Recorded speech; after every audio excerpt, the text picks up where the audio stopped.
Hello and welcome to day 14 of the Understandable programme. Today I'm revealing my fears. What are my fears? Why do I have them?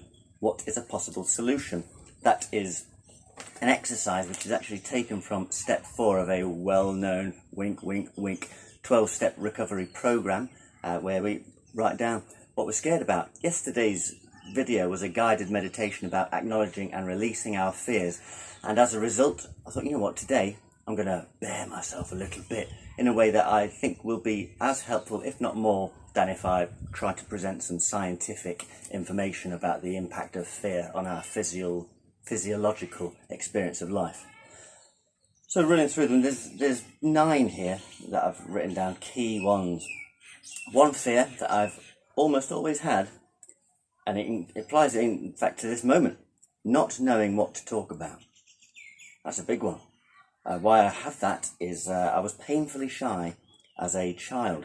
I suppose there is a fear of judgment there, that if I couldn't hold a conversation for a long time, people might think I'm boring or not want to hang out with me. Then if you take that to its beyond its natural conclusion, if people don't want to hang out with you, maybe you're going to die alone, maybe you're going to be lonely and have no friends, which is fear number 2. Interestingly, solution for fear number 1, not knowing what to talk about. Research conversation topics. I read a great book called The Art of Conversation, and that helped. That was about 5 years ago, and it was wonderful. I also have written here, be more Corbyn. Yes, Jeremy Corbyn, by which I don't necessarily mean hardcore socialism for decades on end, but he has a philosophy where he says, you know, every time he meets somebody, he's always thinking that he may have something to learn from that person. So I try to apply that where possible and think, I wonder what this person might know that I might want to learn. And that in itself brings about a sense of curiosity and invites more questions, rather than perhaps what I might have done in the old days, where the fear of not knowing what to talk about was dealt with by consistently talking and just telling stories, or just going blah, blah, blah, blah, blah. Another fear, having no friends. And I think maybe a lot of people have that. I have that fear due to, I've written down here, an underlying issue with self-esteem, and that is essentially irrational. I've always been very blessed to have people around me who want to spend more time, but for various reasons that might not have always been, let into my head, so to speak. A solution with that is self-compassion exercises. So in the next coming days we'll look at self-compassion as well as positive psychology and letting people in a bit more. Sometimes I may have had guard up a little bit and kept people at a bit of a distance and been actually quite an introvert, but then masking it with this extrovert type behaviour. Another fear, that people will think I'm stupid.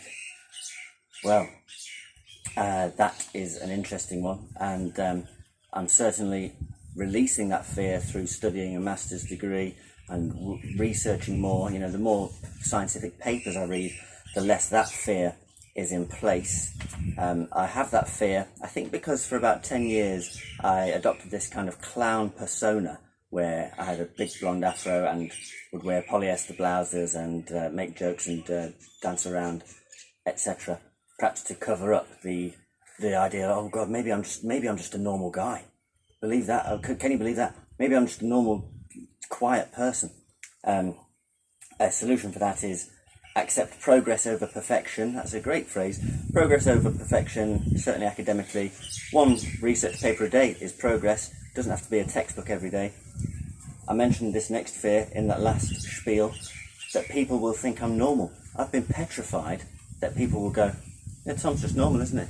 I mean, it's unlikely to ever happen, but I have that fear because I've always been a little bit defined by being somewhat different, and I used to get a bit defensive when people called me weird back in the days with the afro, and I would respond to that by diving off tables, etc. By basically saying, you think this is weird? Look at this.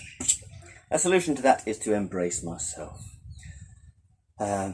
another fear, this is something I never thought I would admit to any human being, but that the entire world, this is an irrational fear, that the entire world would see me nude from the front, if you know what I'm saying. I'm talking 6-7 billion people at the same time would be seeing that. And it's due to, some sort of physical insecurity. Maybe more guys have it than speak about it. And why I have it, I've written here, perhaps growing up with the growth of the internet meant I was exposed to more entertainment of various kinds than may have been healthy for the mind. Also, watched a lot of Sex and the City, because there was like omnibus editions on Paramount Comedy Channel every Wednesday, and I'd watch 3 or 4 episodes of that, in which the ladies gather around a lunch table the day after being intimate with a male and gossip. I thought, as soon as I become physically intimate with a lady, I'm going to get laughed out of town and my life will be over. Turns out, life basically just began, and I've got nothing to worry about whatsoever. So a solution I've written for that is more self-compassion work. And this thing I'm curious about, and probably we'll talk about this in future courses or future videos and things, but this idea of transmuting frictional energy, and rather than see it as something that needs to be released, see it as something that can be transmuted and like reappropriated and bring about greater focus. I'll rattle through the next 4. One fear that I'll never be financially independent. I've mismanaged finances a bit growing up, perhaps not respected money as much as I could have done, because in the days where I worked in tabloid newspapers, I could kind of dip into the newspaper world for a few months, earn some money, then go off and spend it at the Edinburgh Comedy Festival or on some other endeavours, then just dip in, dip out, dip in, dip out. I'm scared of failure and success. What? And mediocrity. What? Is there anything I'm not scared of? Well, cotton wool. Actually, I've got no problem with that. Although, you say that, but on an open wound, I find cotton wool a little bit disturbing, because what if a bit of the cotton gets in there and then I end up with septicemia again and nearly have to have my hand chopped off? I'm scared of cotton wool, guys.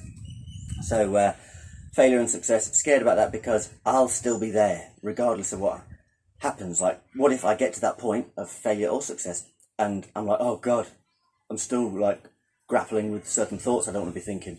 Well, the solution to that could well be more time in silence. I've written isolation, that was before lockdown, and being patient with steady progress. But also a solution is positive affirmations, which I bang on about a lot, but certainly character strength based affirmations. We'll get some of them chucked out to you in the next 3 days, because when we have these positive character affirmations going through the head, this idea of like, what if I fail or succeed and I still end up thinking things I don't want to think, that dissipates, because I know that whether I fail or succeed, I'll still basically think I'm a good bloke. I'm also scared of playing musical instruments because a lad, when I was 12, Matthew Ryan, if anyone knows him, lovely lad, a great family, the Ryan family, I used to serve on the altar with them.